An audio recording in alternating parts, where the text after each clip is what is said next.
Dari Dodi. Assalamualaikum Ustaz. Waalaikumsalam. Apa tanggapan Ustaz atas lirik lagu Aisyah? Macam mana lirik lagu Aisyah? Saya tak mengikuti.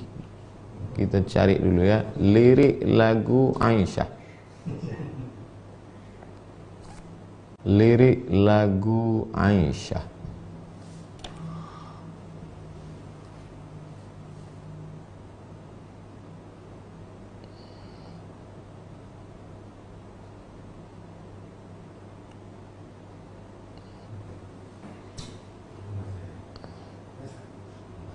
Lirik lagu Aisyah.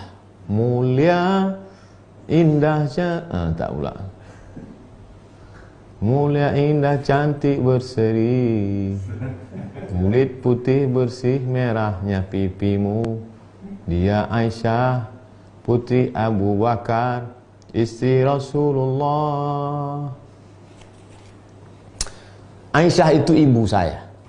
Yang mengatakan Aisyah itu ibu saya Allah Subhanahu wa taala. Wa azwajuhu ummahatukum. Istri Muhammad SAW itu adalah ibu kamu. Aisyah itu ibu saya. Lalu kemudian keponakan saya yang perempuan, anak adik saya, bertanya tentang neneknya. Dia masih gadis, masih umur belasan tahun. Maka saya ceritakan, Aisyah itu pipinya merah, kemudian mesranya dia dengan, karena begitulah bahasa milenial. Lalu kemudian cerita saya tentang neneknya ke cucu yang generasi milenial ini didengar oleh kakak ibu saya. Cerita saya ke cucu ini didengar, mendengar cerita itu, kamu gak sopan, masa emakmu kamu sifati seperti itu. Bahasa yang saya pilih waktu itu sebenarnya untuk ponakan saya, yang milenial itu, yang masih muda belia itu. Tapi didengar oleh orang tua, dia katakan gak layak, itu bahasa ke ibumu gak cocok, gak sesuai seperti itu. Kedua-duanya sayang.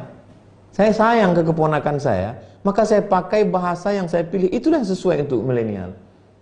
Saking sayangnya saya tidak mau cucunya ini lupa pada neneknya. Tapi juga abang ibu saya sangat sayang kepada adiknya.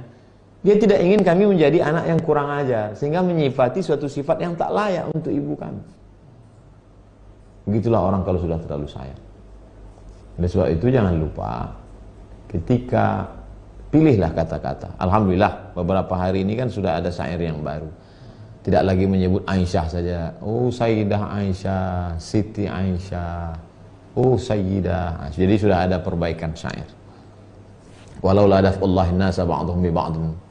Kalaulah manusia ini tidak saling amar ma'ruf nahi munkar, saya yakin dan percaya kritik-kritik itu tidak menjatuhkan, tapi menyelamatkan kita semua.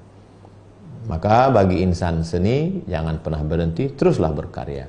Kenalkan Fatimah, kenalkan Sayyidina Al-Hasan, kenalkan Sayyidina Al-Husain, kenalkan Sofia, kenalkan Ummu Kulthum, kenalkan Zainab.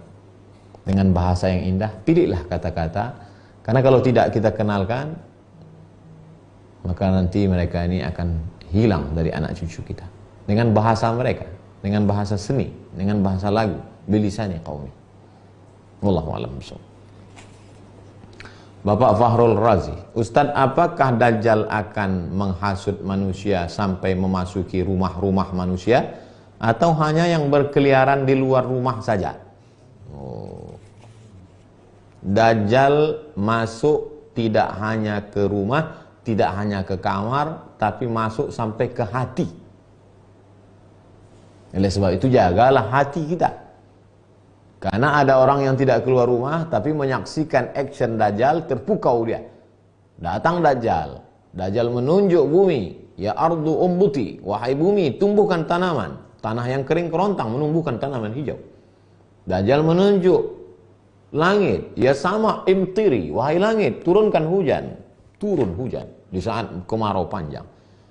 Dajjal datang kepada mayat. Ya mayat, qom. Wahai mayat, tegak berdiri. Dajjal tegak. Mayat tegak berdiri.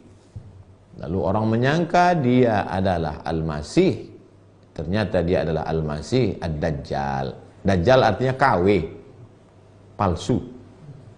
Oleh sebab itu kita ikuti sunnah Rasulullah SAW. Man qara'a surat al-kahfi, siapa yang baca surat al-kahfi, adha'alahu min nur ma bainal jumu'ataini, hari Jumat, malam Jumat, sore Jumat, pagi Jumat, Allah akan jaga dia sampai Jumat berikutnya. Hafal 10 ayat di awal surat al-kahfi untuk menjaga daripada Dajjal. Sebelum salam, Allahumma inni a'udzubika min adzabi jahannam wa min adzabil qabri wa min fitnatil mahya wal mamat wa min syarri fitnatil masihid dajjal. Dari Cindo. Ustaz, apa hukumnya uang yang diperoleh dari Google AdSense? Apa Google AdSense?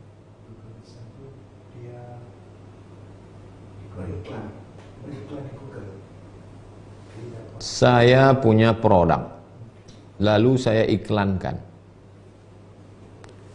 Selama tidak ada ghish, tipu, tidak ada gharar, gambling, judi, tidak ada zulm, aniaya, memakan hak orang lain, maka apapun transaksinya halal. Itulah hebatnya Islam. Islam tidak menyebut nama, tapi yang disebut substansi. Apapun namanya, YouTube, Instagram, Google, apapun nama transaksi. Di dalamnya tidak ada gharar, gambling, judi. Di dalamnya tidak ada zulm, aniaya yang makan hak orang lain. Di dalamnya tidak ada ketidakpastian, tidak ada, maka transaksi itu halal. Da'ma yaribuka ila ma la yaribuka. Tinggalkan sesuatu yang meragukanmu kepada sesuatu yang tak meragukan. Dari Mai. Ustadz, bagaimana caranya agar kita ikhlas dalam beribadah, terutama sholat waktu, agar tidak berat melaksanakannya? Pertama, berat. Lama-lama, kata orang Melayu, alah bisa karena biasa. Lama-lama menjadi keperluan, hajat, kebutuhan. Kalau tak sholat macam ada yang kurang. Itu memang proses. Pertama berat, setelah itu mulai terbiasa, setelah itu menjadi kebutuhan. Berapa lama prosesnya? Bukan 10 tahun, bisa jadi 20 tahun. Dulu ada seorang ulama, dia bercerita, saya baru merasakan manisnya sholat ini, berapa lama Kiai? Setelah 20 tahun. Oleh sebab itu kita belum ada apa-apanya. Kita dalam proses menuju itu. Senantiasa lihat dirimu buruk, senantiasa lihat dirimu orang yang tidak taat, sehingga dengan itu Allah Subhanahu wa taala akan mengangkat derajat kita. Jangan pernah merasa diri kita udah paling khusyuk, udah paling mulia, udah paling hebat. Terakhir dari Bapak Halim, Ustadz, bagaimana sikap terbaik kita bila sedang puasa sunat, kemudian di kantor ada yang belikan kita sarapan? Famangkana, siapa yang mau membatalkan puasanya, faman sya'af an yuftir fal yuftir. Dari rumah sudah niat puasa sunat. Puasa sunat bulan Sya'ban. Lalu kemudian bertamu ke rumah orang. Ayolah puasa, ayolah silakan, katanya. Faman sya'af fal yuftir, faman sya'af an yuftir fal yuftir. Siapa yang mau berbuka, batalkan. Tidak haram hukumnya, karena bukan puasa Ramadan, bukan puasa qada, bukan puasa kafarat. Jadi puasa sunat kalau mau dibatalkan, ya silakan batal. Siapa yang mau meneruskannya, silakan teruskan. Itulah enaknya kalau kita ngaji, teman kita ngaji. Kalau kita ngaji, teman kita ngaji. Ketika kita katakan, saya sedang puasa, dia tidak akan paksa. Dan kalau kita juga makan, dia juga tidak akan ketawakan kita. Karena dia tahu kita punya dua pilihan, mau makan atau lanjutkan. Andai Ustadz pada posisi saya, apa yang Ustadz lakukan? Saya sedang puasa, lalu kemudian diajak bertamu ke rumah seseorang, diajak makan. Apa yang saya lakukan? Saya lihat dulu apa lauknya.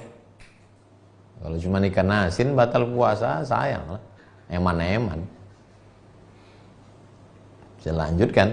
Nah, oleh sebab itu kalau mau lanjutkan puasa, silakan lanjutkan. Dan yang kawan yang ngajak tidak perlu tersinggung. Enaknya kawan kalau sama-sama ngaji. Tapi kalau beda, nggak ngaji, alah sombong, baru tobat kemarin, udah puasa sunat. Jadi kalau kita sama-sama ngaji enak. Saya berapa kali ngajak tamu buka puasa pas lewat dia ada puasa. Mohon maaf Ustaz, saya puasa. Oh ya nggak apa-apa. Kemarin saya sedang puasa bertamu ke rumah orang. Ustaz, makan soto. Aduh, saya puasa. Dia tidak tersinggung. Kenapa? Karena sudah sama-sama ngaji. Oleh sebab itu teman-teman kita, sahabat-sahabat kita ajak ngaji. Supaya jangan lagi ada tersinggung karena sama-sama ngaji. Terima kasih. Mohon maaf atas segala kesilapan dan kekhilafan.